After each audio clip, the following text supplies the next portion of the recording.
Alô amigas, alô amigos, alô você, tudo bem?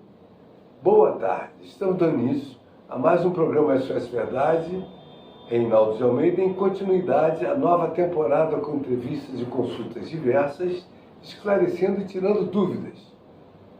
É sempre no interesse dos nossos seguidores.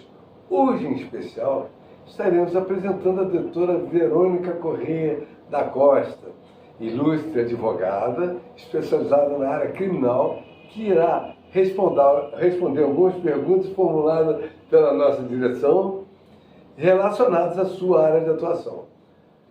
Boa tarde, Verônica. Boa tarde, doutor Reinaldo. É um prazer estar aqui. Boa tarde, telespectadores. Legal, olha aqui, nós preparamos aqui, formulamos algumas perguntas dentro da sua área de atuação e vou começar objetivamente já com a primeira pergunta, que é a seguinte: ela é especialista no tribunal de júri, olha só, toda pessoa que é presa ou processada pelo crime de homicídio obrigatoriamente responde no tribunal de júri? Por favor. Então, Reinaldo, não, na verdade não, obrigatoriamente não, porque antes de eu explicar um pouco, eu gostaria de estar falando que o tribunal de júri, ele tem competência específica e por ter competência específica ele possui também dois procedimentos, ou seja, ele tem uma fase chamada de procedimento bifásico, Ele possui duas fases, onde a primeira fase, que é a fase onde o juiz ele pega todo o processo através de uma denúncia que ele recebe primeiramente.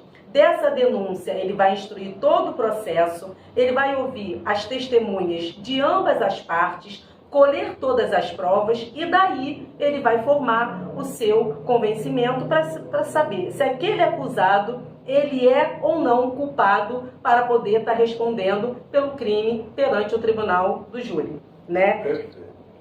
Esse é a primeira fase, que é a fase de conhecimento, de convencimento de culpa. Certo. Se o juiz ali, por que eu digo isso? Porque pode o juiz entender que aquele crime, ele pode não ser pronunciado, ou seja, receber uma sentença de impronúncia, o que significa que o juiz não tem total convencimento de que ele praticou aquele crime. Ele pode, na verdade, também receber uma absolvição sumária, ou seja, ele ser absolvido, ficar completamente dito de que ele não tem culpa daquele processo, e nesse caso ele vai ser absolvido sumariamente, ou o processo nem chega ao tribunal do júri, ou ele pode também ter uma desclassificação do crime, ou seja, ele pode, o juiz, entender que aquele crime que ele praticou não é de competência do tribunal do júri e ele vai remeter para uma vara comum. Agora, o juiz também dessa mesma análise, ele pode pronunciar, ou seja, sendo pronunciado uma sentença de pronúncia, é porque o juiz entende, que é uma segunda fase desse processo que se inicia, de que ele tem culpa. E nesse caso, ele remete o processo para o tribunal do júri, que no tribunal do júri, que é o júri popular, como a gente chama, ele vai estar analisando e julgando de acordo com o seu convencimento e senso de justiça. É assim que funciona.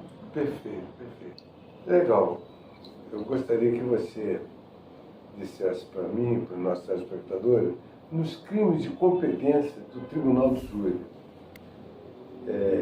quem decide?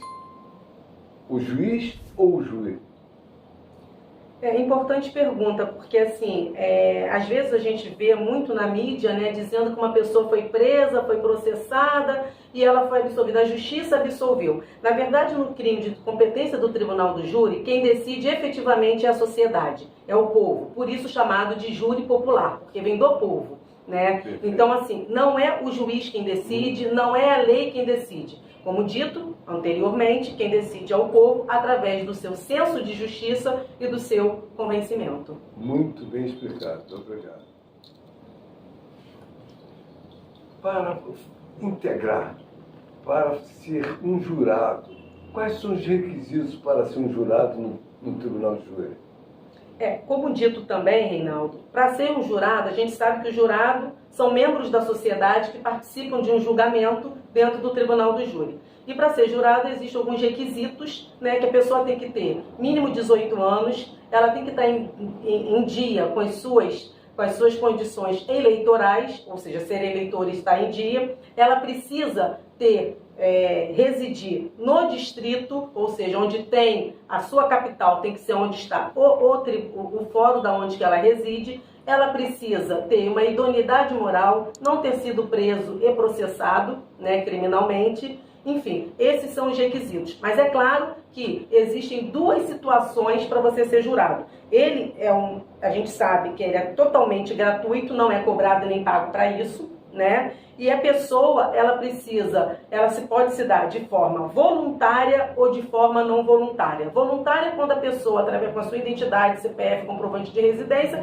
ela comparece ao fórum e se alista para poder ser jurado. Involuntário, né, é quando o juiz, que é o juiz-presidente do tribunal do júri, ele solicita as entidades de classe, né, e pode ser de classe e também as entidades de bairro.